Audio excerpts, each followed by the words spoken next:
Aguinaldo Shrine. Traffic.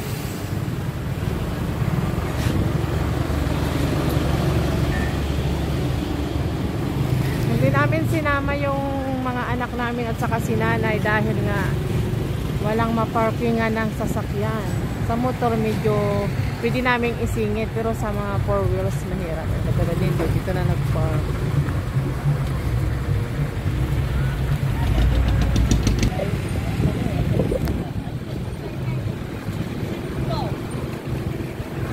Pasko nga na dito sa Kawit.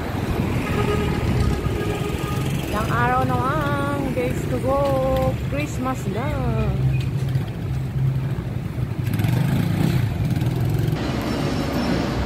Ang hirap ng parkingan dito. Ayan ang mapapansin nyo. Oh.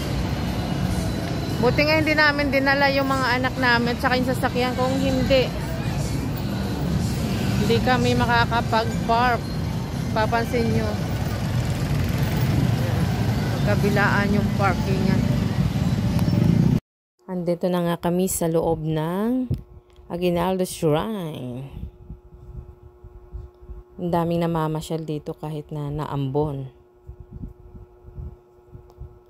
Puntahan natin yung mga butterfly. Ayan, ang ganda nilang tignan kasi nagalaw. Kala mo ay buhay na buhay sila.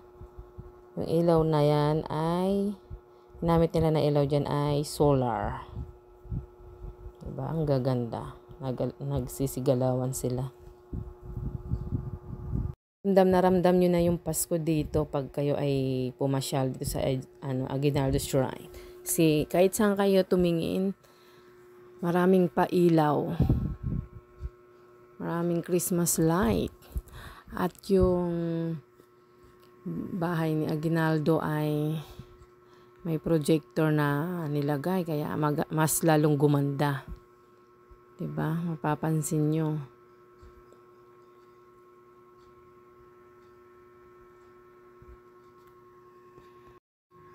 Maraming nagpapapicture dyan sa harap ng bahay ni Aguinaldo.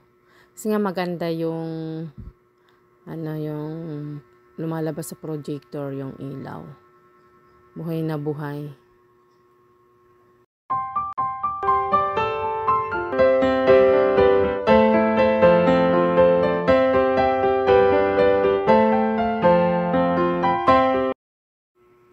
Sulit yung pamamasyal kahit na naambon. Diba? Na ingat-ingat lang kasi pagbasa yung tiles may posibilidad na madulas. Kaya enjoy lang ang ating pamamasyal. So hanggang dito na lang aking video. Bye-bye!